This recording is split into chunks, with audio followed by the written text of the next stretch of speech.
Hello and welcome to HITC Sport. And breaking news, the Premier League this season is really boring. Yes, that might sound like a ludicrous statement for a YouTube channel that does mainly Premier League videos every day of the week, but hear me out on this one.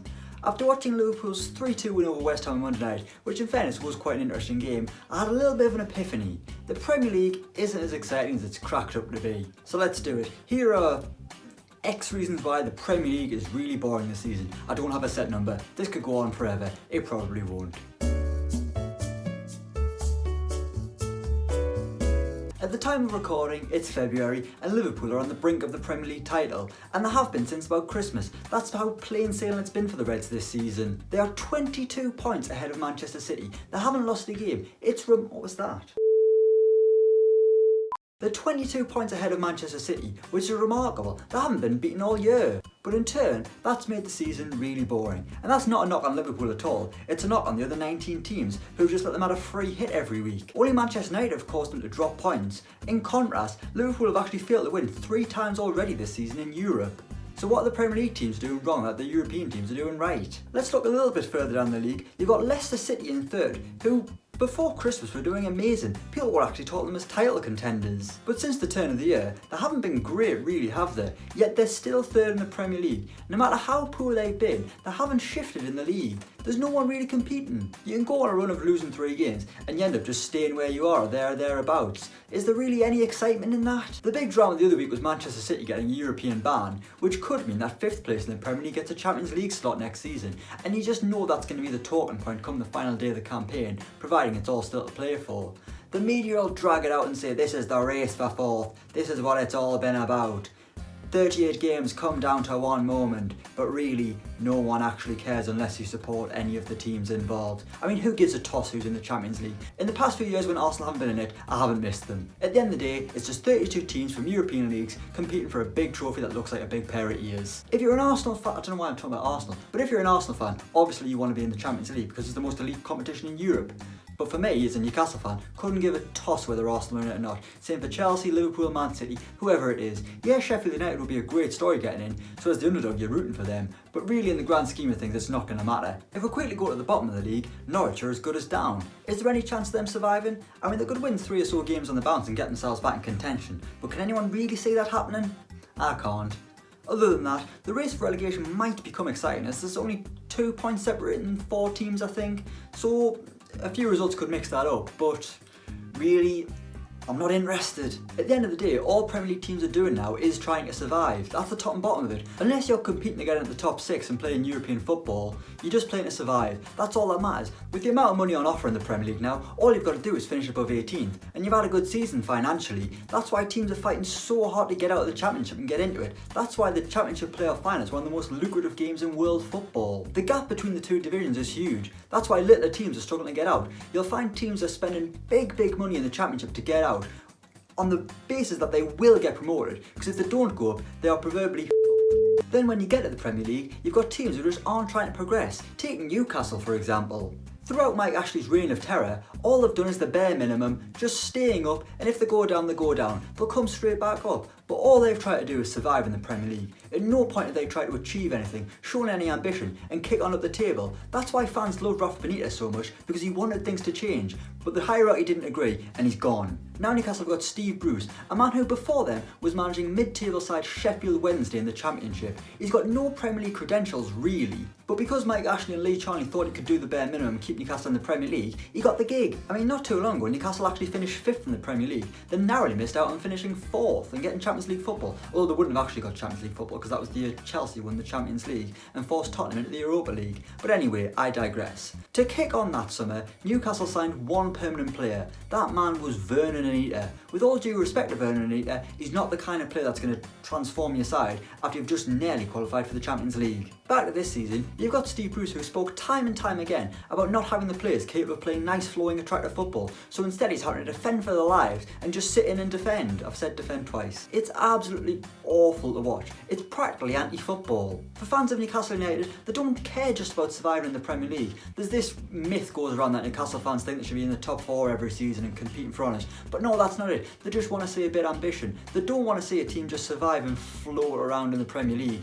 Finishing 17th is not not good enough. At the end of the day, this is what it comes down to. For fans, the Premier League is about entertainment. Football is about entertainment. But for owners, it's about money. And being in the Premier League on its own right provides money. It doesn't matter where you finish. Sure, if you finish higher in the division, you're going to get more money. But whether you finish 12th or 16th, you're still getting an absolute bucket load of cash just for competing. For the majority of Premier League teams, the goal every year is just to survive. And to do that, they're making themselves hard to beat. Games against the elite clubs are spent just sitting on the edge of their own box, defending for their lives, trying to hang on. That's why Liverpool have been so good this season. No one has tried to get at them, and their press has been so good that teams aren't actually able to get out. In contrast, Man City have been weak at the back, so teams have actually been able to hit them on the counter, despite only having one shot a game, and they end up winning 1-0. To slightly contradict the point I've just made, if I was to see Manchester City versus West Ham on Super Sunday, I wouldn't be interested at all. I can tell you what's going to happen already. Man City are going to be camping on the edge of West Ham's box all game, and the Hammers don't have the ability to get out and actually attack Man City. That's not a massive diss on West Ham. I could have said a number of different teams in the league. But that's just the way it is. But for most teams, playing against the big teams or the traditional top 6 isn't a big deal. They just spend it sitting and defending. They don't really try and actually win the game. It's kind of a case of, well, we'll get out with what we can. If we get beat 1 or 2-0, that's alright. At least we didn't get humped 8-0 like Watford did at the start of the season by Man City. Sure, it's a useful way of playing it and get your results. I mean, just look at Newcastle and how many points they got from playing absolutely wretched football. But it's not entertaining. But then you've also got the debate about whether football is about being entertaining or about winning games. At the end of the day, if you want to be entertained, go see the Harlem Globetrotters or stick something on Netflix. Speaking of Netflix, it's ridiculous the amount of broadcasters the Premier League have got.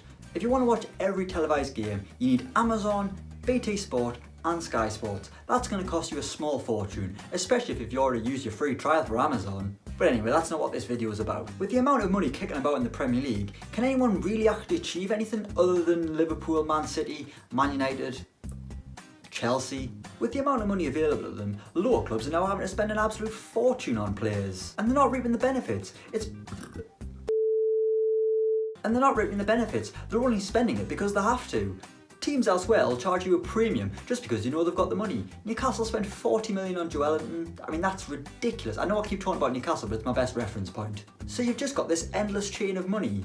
Teams up the division spend more money, so then they expect the lower teams to spend more money. The lower teams spend more money, but they can't attract better players, so they end up spending more money on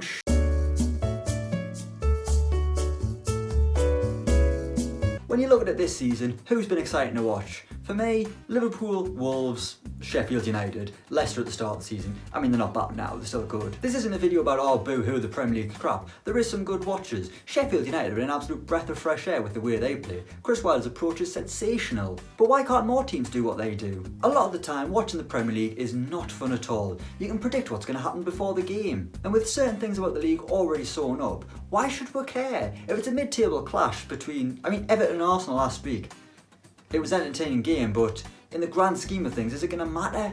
When the winter break was on the other week and there was barely any Premier League football, I found myself watching the Bundesliga, and it was so much more entertaining. I think on the Friday night I watched Frankfurt against someone else, but it was a great game. Both teams had a go, they were technically good on the ball, it was entertaining, it was end-to-end stuff. In the Premier League, you never get that. It's two pragmatic teams just trying not to get beat, because if they get beat they might get relegated and end up having no money whatsoever, and end up like Sunderland going all the way down to League One. And then you've got VAR. That's another thing that's ruined the Premier League this season. You could sum up this campaign in 2 points: Liverpool's dominance and video-assisted refereeing. We've seen a season that's been dominated by referees making decisions that are nowhere near the actual game. The games are now being refereed by VAR, and the fans are left in the dark. They haven't got a clue what's going on. Mike Dean said on the Peter Crouch podcast the other week that when he puts his finger to his ear like that, it isn't something he's got to do. It's just a representation for the fans to know that he's actually getting some information from VAR. Every goal's met with worry. Before you celebrate, you think to yourself, was that offside?